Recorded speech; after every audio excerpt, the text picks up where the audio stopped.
ஒரு குரங்குங்க இருக்க கூட்டத்துக்கு முன்னாடி போய் நீங்கள் 10 பனானாஸையும் ஒரு பணக்கட்டை எடுத்து போட்டிங்கன்னா அந்த குரங்குங்க எல்லாமே பனானாஸை மட்டும் தான் சூஸ் பண்ணும். எதனாலனா அந்த பணத்தை வச்சு நம்மளால் இதோட அதிகமாக பனானாஸ் வாங்க முடியுன்றது அவங்களுக்கு தெரியாது. அதே மாதிரி ஒரு பீப்புளுக்கு போயிட்டு நீங்கள் ஒர்க்கா பிஸ்னஸா அப்படின்னு நீங்கள் ஒரு ஆப்ஷன் கொடுத்தீங்கன்னாலே அவங்க most of the people choose பண்ணுறது ஒர்க்காக மட்டும்தான் இருக்கும். என்ன ரீசன்னா அந்த பீப்புளுக்கு சேலரியை விட பிஸ்னஸில் அதிகமாக மணி மேக் பண்ண முடியுன்றது தெரியாது. போகிற இருக்கவங்க ஏன் இன்னும் போராயிட்டே போகிறாங்கன்னா அவங்களோட மோஸ்ட் ஆஃப் த டைம் ஸ்கூலிங்லேயும் அது முடிச்சதுக்கப்புறம் சேலரிக்காகவே ஓடிட்டு இருக்கனால தான் அவங்களுக்கு ஒர்க் பண்ண முடியல. சேலரி நீங்கள் சர்வை பண்ணுறதுக்கான காசு மட்டும் தான் கொடுக்கும். பட் ப்ராஃபிட் தான் உங்களோட நெக்ஸ்ட் லெவல் போகிறதுக்கான அதிர்ஷ்டத்தை கொடுக்கும். ஸோ இதை யார் சொன்னது அப்படின்னா China's one of the richest man Jack Ma, இந்த ஃபவுண்டர் ஆஃப் அலிபாபா குரூப். என்னோட ஒப்பீனியன் என்னென்னா, நம்ம எல்லாத்துக்குமே தெரியும் சேலரியை விட பிஸ்னஸ் கண்டிப்பாக அதிகமாக மணி மேக் பண்ண முடியும்னு.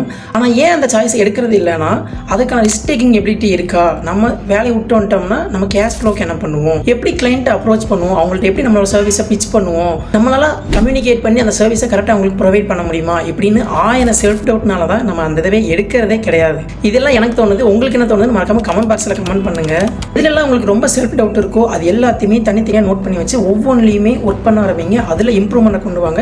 அதுக்கப்புறம் அந்த விஷயம் தோணவே தோணாது. அப்புறம் ஒரு லைக்கை போட்டு விட்டு மச்சான் பிஸ்னஸ் நல்லா லைஃப்னு அடிக்கடி சொல்லிட்டு இருக்க அந்த நண்பனுக்கு இந்த வீடியோ அனுப்பிச்சு விட்ருங்க. பாய்.